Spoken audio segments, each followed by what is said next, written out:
नमस्कार। India debate में आप सबका स्वागत है। मैं हूं आशुतोष पाठक। लेकिन प्रोग्राम करते करते बहुत सारी सूचनाएं आ रही हैं और उसी सूचना को हम लोग पढ़ते भी जा रहे हैं। तो अभी जो मैं आपके साथ हमारे साथ एडवोकेट नीलेश ओझा जी दोबारा जुड़ रहे हैं, वो इसलिए जुड़ रहे हैं कि श्रीमान अमित शाह जी ने पक्का इलाज कर दिया ठाकरे गैंग का। और इसीलिए मैंने कहा कि थोड़ा थोड़ा क्या होती है, कई बार आपको धैर्य रखना पड़ता है। प्रकृति इलाज करती है, थोड़ा समय देना पड़ता है। और समय देखिए, जब आपने दिया तो अब वो इलाज पक्का शुरू हो गया। हमारे साथ जुड़ रहे हैं नीलेश ओझा जी। हाँ हाँ अब हाँ अब जुड़ रहे हैं हमारे साथ नीलेश ओझा जी। नीलेश जी, बहुत बहुत स्वागत है एक बार दोबारा। आज आपको कष्ट दे रहा हूं। ये अभी एक खबर आ रही है कि श्रीमान अमित जी शाह ने संपूर्ण इलाज कर दिया ठाकरे जी के गैंग का। वो पूरा मामला क्या है, जरा आपके मुखारबिंद से जनता सुने तो ज्यादा अच्छा रहेगा। अभी आशुतोष जी, आपको याद होगा, देखिए, बाकी तो बाहर तो ये बोलते ही थे बहुत, हाँ लेकिन आपने खुद उस पे शो किया था। निशिकांत दुबे जी ने संसद में ये अरविंद सावंत जो थे, उद्धव ठाकरे के गुट के एक सांसद जो अभी अभी बचे हुए 3 खासदारों में एक है, तो सांसद में, तो उन्होंने बोल रहे थे कि ये महिला अत्याचार का विषय, ये विषय, तो निशिकांत दुबे जी ने खड़े होकर कहा महिला अत्याचार के विषय का बात होगा तो फिर दिशा सालियान का बात होगा, आदित्य ठाकरे का बात होगा, उसने भी उसका मर्डर किया है। तो ये चिढ़ गए। चिढ़ के फिर बोले, फिर मैं बोलूं क्या, तुम्हारा तड़ीपार, तुम मतलब जो भी अमित शाह जी को ऐसा तड़ीपार वगैरह ये वर्ड उन्होंने संसद में गए, वीडियो पे अवेलेबल है। तो उस पर आपने ये एक शो किया। आप कॉमन मैन को मतलब जो राजनीति के लोग हैं उनको पता है अमित शाह जी ऐसे एकदम इजीली गुस्सा होना वगैरह उनका नहीं है। वो जो चाणक्य नीति चलती रहती है उनकी दिमाग में, जो एक बार दिमाग में बैठा उसका लंबा इलाज कैसा करना है। तो और बाद में रिजल्ट दिखते हैं, मतलब बीच का बीच में का कुछ दिखता नहीं है, डायरेक्ट रिजल्ट दिखना शुरू हो जाते हैं। मतलब लोग जो परेशान हो रहे थे कि अमित शाह बचा रहे हैं ठाकरे को, ये है, वो सारी बातें गलत हैं। अपने हिसाब से अपना वो लेते रहते हैं, अपने समय से बदला हाँ, लेते हैं। वो अपना टाइम लेते हैं। और जिस समय फिर इलाज करते हैं तो फिर अभी देखो, नक्सलवाद विरोधी अभियान लिया उन्होंने, ऑलमोस्ट सक्सेस करके दिखाया। तो अभी इन्होंने क्या किया, 2 चीजों पे ये किया। अभी ऑपरेशन टाइगर जो था एकनाथ शिंदे जी का, वो अमित शाह जी के समर्थन पे था। 6 सांसद तो इनके चले गए उधर। अब दूसरा क्या हुआ, अमित शाह जी ने घोषणा की है ड्रग्स के इसमें अभी एकदम जोर शोर से, मजबूती के साथ, सिस्टमैटिक तरीके से अटैक होगा ड्रग्स माफियाओं पे। पूरे अब पूरे देश ड्रग्स में, हर हर पूरे हर देश, हर स्टेट में। और इसका सबसे बड़ा कार्टेल था मुंबई। मतलब अ- इनको अ- सूचना मिल गई थी। और नारकोटिक्स ब्यूरो का डिजिटल प्रूफ, और बाकी तो सब प्रूफ छोड़ो, phone call recording Dino Morea और आदित्य ठाकरे का, कि आदित्य ठाकरे ड्रग्स का पेडलर है, ये ड्रग्स का दलाल है, जो भी है, डीलर है, एजेंट है, डीलर है, हाँ, हाँ। डीलर है। हाँ, मतलब हो ये गया। आप कह रहे हैं नीलेश जी कि हम्म। इन्होंने, जैसे कि उनको जेल हो जाएगी किसी एक कारण से, तो वो खास सजा नहीं है। सजा हम्म। इसको ऐसी मिलनी चाहिए कि इनका दाना पानी, हुक्का पानी सब कुछ बंद हो जाए और पूरी और तरह से मिट्टी में मिल जाए। नहीं, जो और सिर्फ बात इनका किया नहीं, आपका, मतलब देश का बिल्कुल भला भी हो, करेक्ट। उसमें ये निपट जाए। हम्म। लेकिन ये एक पार्ट होगा। दूसरा पार्ट, अभी दूसरा पार्ट, हम्म। अभी क्या हुआ, 6 सांसद गए। हम्म 6 सांसद जाने के बाद में 2/3 जो लगते हैं, 9 में से 6, वो जाके मर्ज हो गए एकनाथ शिंदे की पार्टी में। हम्म वो उसको समय बीत गया। समय बीतने के बाद में अभी परसों के दिन 14 तारीख को तुम्हारे ये जो एक्सपर्ट, उनके जो भी होंगे वकील, उनको ऐसी ओवररूल सलाह देने वाले, अभी ये बाद में जाकर ये रोना नहीं उन लोगों ने कि ये इन्होंने करवाया, वो लगता है वकील ने हमको गलत सलाह दी, कहीं अमित शाह का तो स्लीपर सेल नहीं है या भी आरोप अब नहीं करना, अब तीर निकल चुका है अभी। तो इन्होंने क्या किया, जो भी इनका व्हाट्सएप यूनिवर्सिटी वाले वकील होंगे, जो भी होंगे इनके सलाहकार, हम्म उनके सलाह पे एक अर्जी दिया लोकसभा में, लोकसभा अध्यक्ष जी को। क्या कि ये जो 6 सांसद फूट के गए हैं, इनका स्प्लिट इलीगल है, क्योंकि ये पार्टी में ऐसा कोई स्प्लिट हुआ नहीं है, और ये स्प्लिट को हमारे अध्यक्ष उद्धव ठाकरे ने मान्यता नहीं दी है।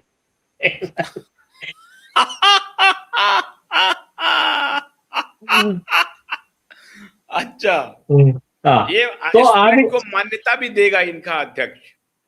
हाँ, नहीं, इनका अध्यक्ष मान्यता देगा तभी वो सही माना जाएगा। आप सुनिए, और इसके लिए अरविंद सावंत, संजय राउत, सुभाष देसाई ये प्रेस कॉन्फ्रेंस कर रहे, और उसके सब छप के आया, वीडियो अवेलेबल है, मतलब अभी वो नकार भी नहीं सकते, और राइटिंग में लेटर दे दिया है। हो गया। अभी मैं आपको शॉर्ट में बताता हूं जो, और लॉ बता रहे लोगों को, बोलते शेड्यूल 10 जो है, शेड्यूल 10 के हिसाब से पार्टी में स्प्लिट होना चाहिए। ये झूठा लॉ बता रहे, लोकसभा अध्यक्ष को भी झूठा लॉ बता रहे और लोगों को भी झूठा लॉ बता रहे। शेड्यूल 10 बहुत क्लियर है कि अगर 2/3 सांसद बोलो या विधायक बोलो, 2/3 अगर स्प्लिट करते हैं तो वो पार्टी का स्प्लिट माना जाएगा, अलग से पार्टी का स्प्लिट की जरूरत नहीं है। और उसको प्रोटेक्शन अवेलेबल है, वो कॉन्स्टिट्यूशनली संविधान द्वारा संरक्षित है, उनके ऊपर कोई कार्रवाई नहीं हो सकती, एंटी डिफेक्शन लॉ उनको लागू नहीं होगा।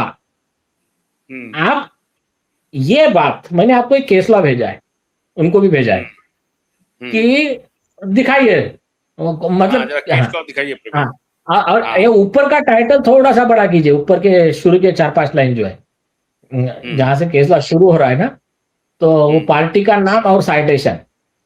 तो ये जो है ना, इमेज को थोड़ा बड़ा कीजिए, नहीं पहला पेज, फर्स्ट पेज।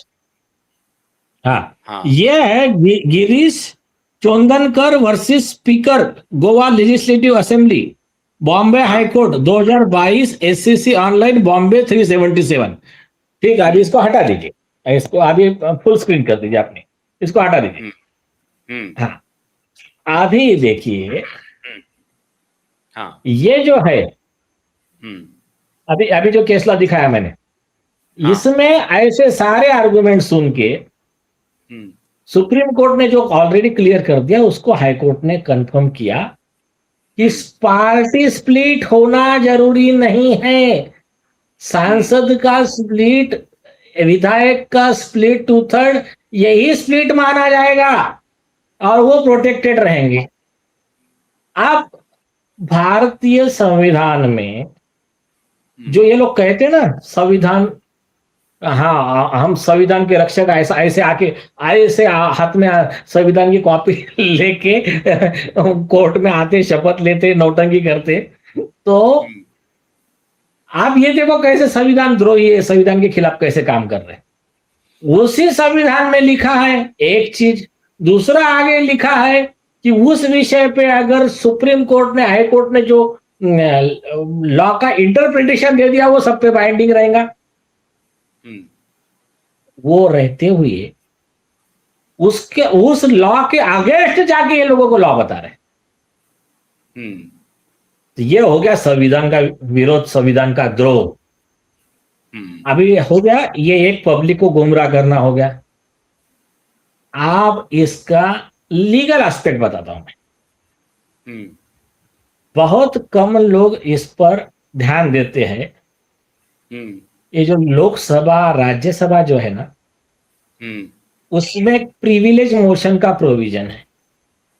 हम्म, उसमें जेल दे सकते हैं जो ऐसी झूठी जानकारी देने वाले, लोकसभा के गरिमा को मतलब उसको ठेस पहुंचाने वाले जो भी लोग हैं, इनको सजा देने का प्रावधान है।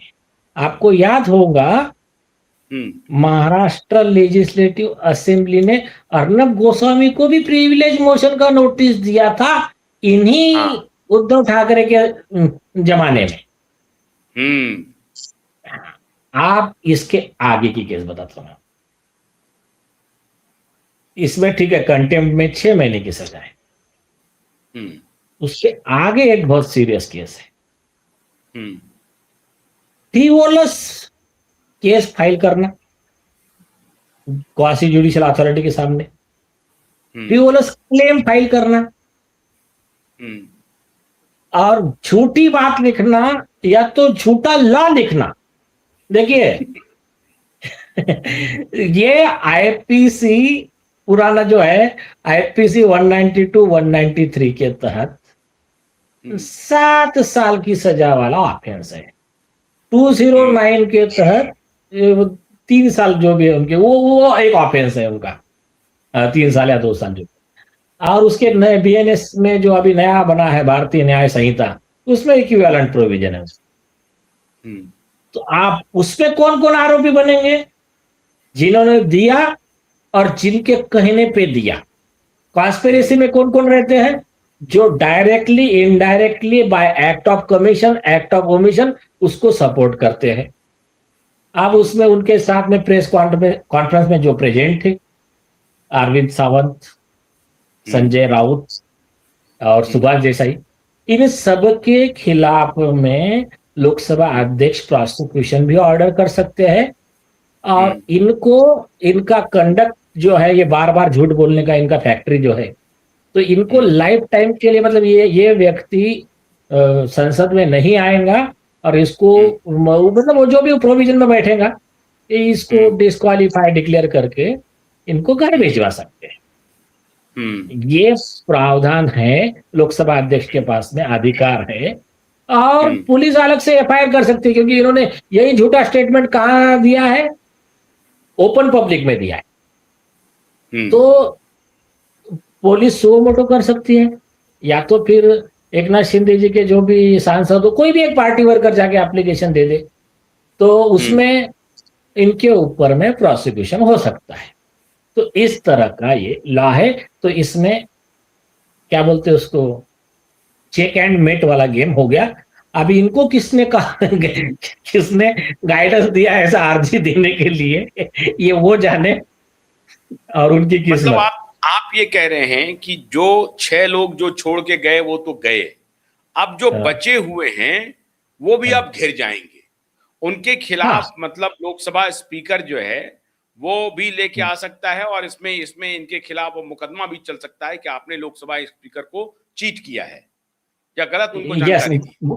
गुमराह किया, गलत लॉ दिया है। और किस लिए दिया है?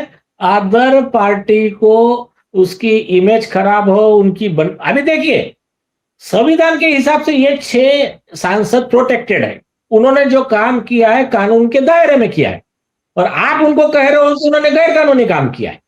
हम्म, तो फिर गैर कानून का तो डिफामेशन हो गया ना। हम्म, तो जो पुराने आईपीसी 500 501 वाले जो सेक्शन थे डिफामेशन के, और नए बीएनएस के सेक्शन है, वो सब सेक्शन लग जाएंगे उनपे। और वो कॉम्पेंसेशन मांग सकते हैं, डैमेज मांग सकते हैं वो 6 सांसद। हम्म। अच्छा, अब इम्पोर्टेंट बात यह है कि श्रीमान उद्धव ठाकरे ने राम रक्षा अभियान शुरू किया है नागपुर से। कल हाँ, कल रैली है नागपुर में। हाँ, तो हाँ। नागपुर क्यों चुना है उन्होंने? नागपुर संघ का हेडक्वार्टर है ना आरएसएस का। नहीं, उन्होंने पहले बम्बई में भी किया, मतलब चुना क्यों है ऐसा नहीं है, जगह जगह कर रहे हैं वो लोग। तो नागपुर में वो रैली कर रहे हैं क्यों? आरएसएस का हेडक्वार्टर है ना, और फडणवीस साहब भी नागपुर से ही है ना। हाँ, जब फडणवीस साहब का भी है कॉन्स्टिट्यूंसी, उसके अलावा नितिन गडकरी का भी कॉन्स्टिट्यूंसी, आरएसएस का हेडक्वार्टर है, और वहां वो अपनी ताल ठोक रहे हैं। हाँ।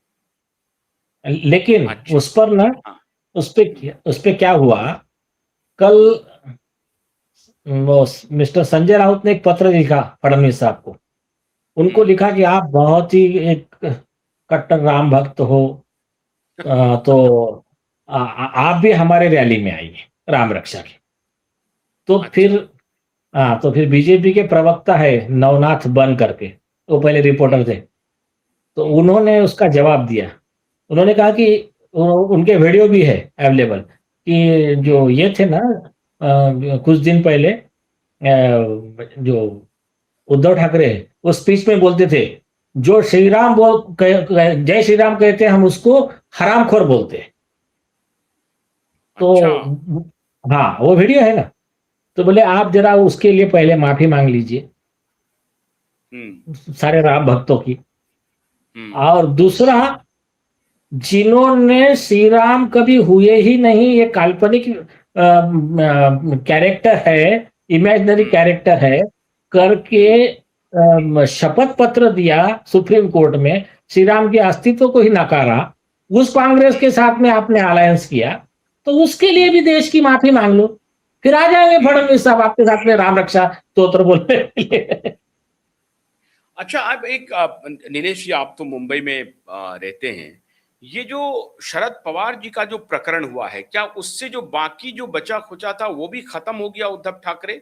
मतलब कोई पॉलिटिकल स्टेक नहीं, मतलब एक अभी ये था कि शरद पवार एक बड़े नेता हैं, बड़े कितने हैं वो तो नहीं है, लेकिन ओवर हाइप्ड हैं वो, लेकिन बड़े नेता हैं, उनका उनको संरक्षण मिल जाता था, साथ मिल जाता था। अब ओपन वो हैं, भारतीय जनता पार्टी के साथ खड़े हो गए हैं, एनडीए में बल्कि चले गए हैं। अभी तो चर्चा हो रही थी कि बीजेपी में विलय हो सकता है, पता नहीं वो विलय हो रहा है कि नहीं हो रहा है, अभी सुप्रिया जी ने नकारा है। तो अब बिल्कुल अकेला पड़ गए उद्धव ठाकरे, मतलब पॉलिटिकल अब स्टेक जीरो पहुंच गया है कंप्लीट। दिशा और सुशांत का जो श्राप है वो कारगर हो गया है। देखिए, उस पे पॉलिटिकली जो है ना, ज्यादा बोलना तो ठीक नहीं, लेकिन मैं एक ही बात बोलता हूं, उद्धव ठाकरे कब का खत्म हो गए थे पॉलिटिकली। और ऐसा भी, उद्धव ठाकरे, आदित्य ठाकरे, संजय राउत कभी जिंदगी में जेल से बाहर नहीं आते। इतने सबूत सरकार के पास थे भी और है भी। अब ठीक है, उस व्यक्ति को अभी हम कुछ बोलना नहीं चाहते, वो सरकार की नीति सरकार के पास में, तो उनकी दया पे ये बाहर है। एक चीज ये जो भी है ना, और उसके भी रीजन बताए कुछ लीडर लोगों ने कि क्यों जरूरी है उनको थोड़ा बाहर रखना। अभी वक्त आने पे क्या निर्णय लिया जाएगा, ठीक है, वो अलग विषय।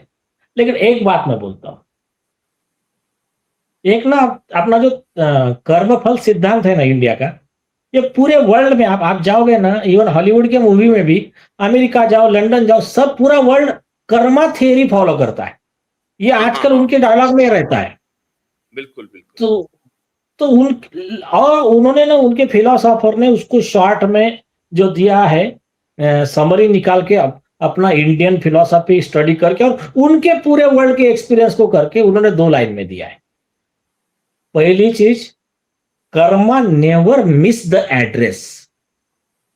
कर्मा का जब आता है अटैक तो अपना पता कभी नहीं भूलता। कर्मा का कैलकुलेशन कभी गलत नहीं होता।